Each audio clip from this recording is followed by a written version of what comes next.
안녕하세요. 예수비전 선교회 안양 목사입니다. 정동수 목사님의 메시지 또 자료, 책자들을 훑어보면서 문제점이 굉장히 심각하다 이 사실을 알게 되었습니다. 그런데 너무나 많은 사람들이 속아 넘어가고 있어요. 애국이라는 이름하에 말씀에서 어긋난 것들이 그냥 두루뭉실 넘어가고 있어요. 이거 위험하다. 그냥 내버려두면 큰일 나겠다 생각이 들어서 제가 본격적으로 다루고 있습니다. 그러다 보니까 댓글들이 달리는데요. 정동수 목사님을 지지하는 분들이 이제 불편한 마음을 가지는 거예요. 또 저한테 이메일을 보내시는 분도 있어요. 또 만나러 오겠다고, 찾아오겠다고 말씀하시는 분들도 있어요. 제가 지금 태국에 있고요. 그리고 조만간에 마음으로 결심이 되면은 그때 말씀을 드리도록 이렇게 하겠습니다. 좀 해명해야 될 부분들이 몇 가지 있어서 간략하게 이야기를 하려고 합니다. 하나는 사도신경에 대한 부분입니다. 사도신경을 하지 않는다고 이단이냐, 사도신경을 하지 않는다고 이단이라고 말하는 것은 문제가 있다. 이런 식의 비판 댓글이 있더라고요. 저는요, 사도신경을 하지 않는다고 해서 그것 때문에 이단이라고 말한 적이 한 번도 없습니다. 누군가의 영상을 보실 때 잘 분별하실 필요가 있습니다. 저를 보고 정동수 목사님의 자료들을, 설교들을 제대로 들어보라고 말씀하시는데, 저는 제대로 듣고 그분이 했던 말을 가지고, 그분이 썼던 글을 가지고, 그분이 냈던 책을 가지고 이야기를 하는 거예요. 마찬가지로 제가 방송을 내보낼 때도 그 내용을 제대로 정확하게 인지할 필요가 있다고 생각이 되어집니다. 저는요, 사도신경을 외우지 않으면 이단이라고 말한 적이 한 번도 없고요. 정동수 목사님이 사도신경을 하지 않는 이유를 왜 안 하는가라는 책에서 밝혔습니다. 왜 안 한다고 아시느냐? 카톨릭적이기 때문이다. 그러니까 오히려 사도신경이 이단이다 이렇게 얘기한 거예요.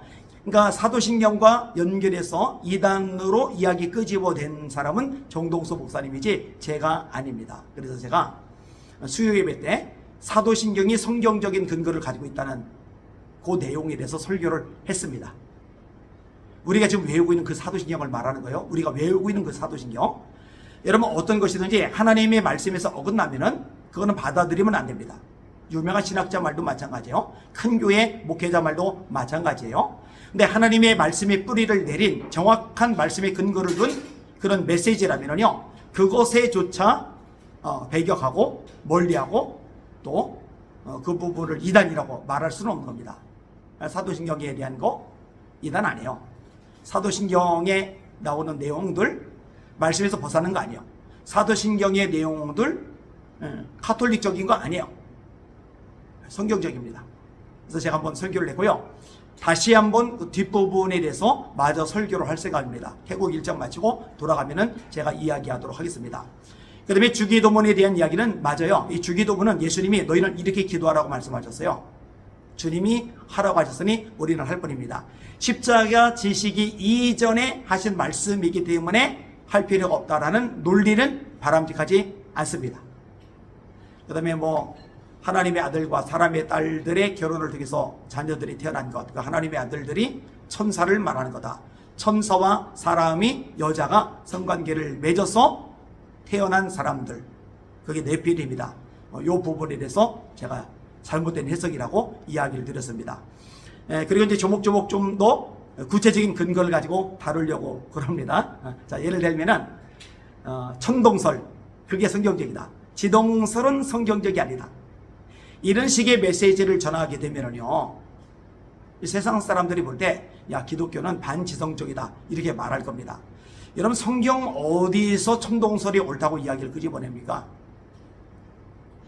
그분이 근거로 삼는 성경 내용이 있어요. 제가 그 부분에 대해서도 한번 이야기를 끄집어낼 겁니다. 그 다음에 진짜 충격적이고 심각한 게 가룟 유다에 대한 겁니다. 이 가룟 유다가 사람이자 마귀다, 이렇게 이야기한 대목도 왜 문제가 심각한지 좀 더 자세하게 구체적으로 언급해서 다루도록 하겠습니다. 그게 이제 예수님을 흉내내는 것이라고 이야기를 하더라고요. 예수님은 하나님이시죠. 동시에 사람이시죠. 이는 한 아기가 우리에게 낳고 한 아들을 우리에게 주신 바 되었는데 그의 어깨는 정사를 메었고 그 이름은 기묘자라, 모사라, 전능하신 아버지라, 평강의 왕이라, 영존하시는 하나님이라. 이사야 9장 6절의 말씀이죠. 태초에 말씀이 계시리라. 이 말씀이 하나님과 함께 계셨으니 이 말씀은 곧 하나님이시리라. 예수님이 하나님이시라는 얘기죠. 그가 태초에 하나님과 함께 계셨고 만물이 그로 말미암아 지은 바 되었으니 지으신 것이 하나라도 그가 없이는 된 것이 없느니라. 요한복음 1장 1절에서 3절까지 말씀이죠. 골로새 1장에 그는 보이지 아니하신 하나님의 형상이다. 모든 피조물보다 먼저 나신 이시다. 하늘과 땅에서 보이는 것과 보이지 않는 것, 천사들, 권세들 다 예수님을 위해서 창조되었고 예수님으로 말미암아 창조되었다. 예수님은 하나님이세요. 동시에 사람이시죠. 행로에 고나요. 피곤하세요. 목이 마르세요. 시장하세요. 잠을 주무세요. 아픔을 느끼세요. 말씀이 육신이 되어 사람이 되어 육신이 되어 우리 가운데 거하심에 우리가 그 영광을 보니 아버지의 독생자의 영광이요 은혜와 진리가 충만하더라. 하나님이시면서 동시에 사람, 가룟 유다는 마귀이면서 동시에 사람. 헛소리입니다. 진짜 무시한 소리, 무서운 소리입니다. 그 마귀가 가룟 유다로 왔다. 하나님이 예수님으로 오신 건 맞지만 마귀가 가룟 유다로 온 거 아니에요. 이것도 제가 좀 상세하게 다루도록 하겠습니다. 제가 올리는 영상에 대해서 성경적으로 반박을 올리는 건 환영합니다. 얼마든지 올리세요. 그리고 그게 옳다면 제가 받아들이겠습니다. 그 말씀이 옳고 제가 틀렸다면 제 자신을 수정하겠습니다. 그러나 말씀에 비춰서 제가 옳다면 제가 수정할 이유는 없는 거죠. 그리고 말씀에 옳다 그러다가 아니라 그냥 일방적으로 정동수 목사님이 이런 말 한 적이 없다. 정동수 목사님이 가장 훌륭한 목사님이고 뛰어난 설교자인데 목사님 왜 그러느냐? 이런 식의 얘기는 의미가 없습니다. 그런 식의 댓글은 자제를 해주시기를 바랍니다. 태국 일정 계속 진행해 나가고 있는데 성령의 불이 태국 땅에 임하도록 기도 많이 해주시길 바랍니다. 날마다 주님 바라보고 주님의 이름으로 전진하며 승리합시다. 할렐루야.